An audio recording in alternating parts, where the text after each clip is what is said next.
हमें तो बड़ा अचंभा होता है कि जिन्हें अंग्रेजी नहीं आती उनके विवाह के कार्ड अंग्रेजी में हमें आते हैं। मैं तो बहुत दिनों के बाद जब छोटा था तो मैंने किसी से पूछा, ये RSVP मेरे समझ में नहीं आया क्या है ये, पता नहीं क्यों। एक होड़ है, प्रदर्शन की भावना है।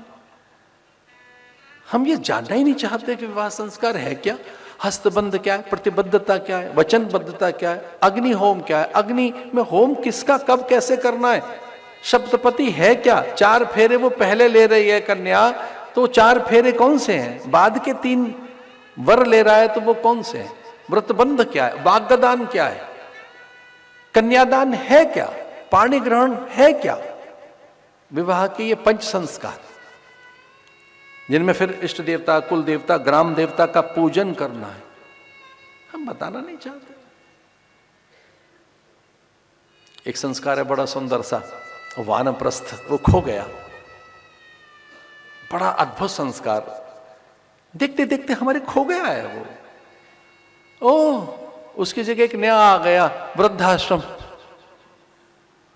वानप्रस्थ खो गया है, old age home. Old age home हमारे घर के तीर्थों को धक्का दे दें, माता पिता को, बूढ़े माता पिता को, उन्हें वहां भेज दें। ओल्ड एज होम, वृद्धाश्रम। जो वृद्धा आश्रम है ये वानप्रस्थ संस्कार था।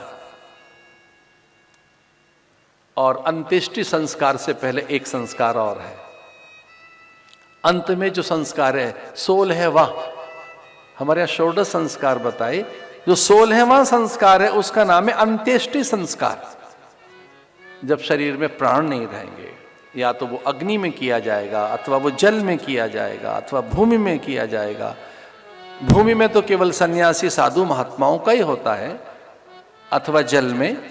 भूमि और जल में साधु महात्माओं के संस्कार होते हैं, अन्यथा तो अग्नि से होंगे। अंतिम संस्कार है अंत्येष्टि संस्कार, लेकिन मैं 15वें संस्कार की बात कर रहा हूं।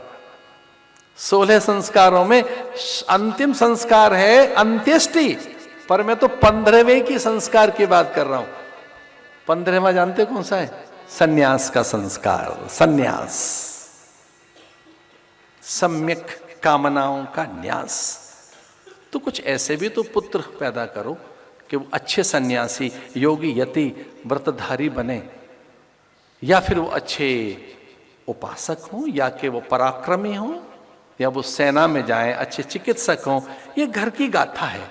समुद्र मंथन की कथा की हमने भूमिका रखी ये कहकर कि उत्तम कोटि की संतानों को पैदा किया गया, जिससे कि वो संचालन कर सकें सृष्टि का।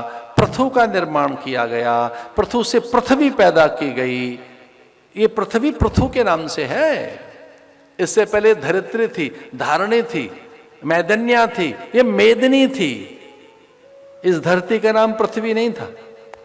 इस धरती को धरित्री कहते थे, धरा कहते थे। ये मैदन्या थी, ये मेदनी थी। इसका नाम पृथ्वी नहीं था। इसका नाम पृथ्वी तो पृथु के कारण हुआ।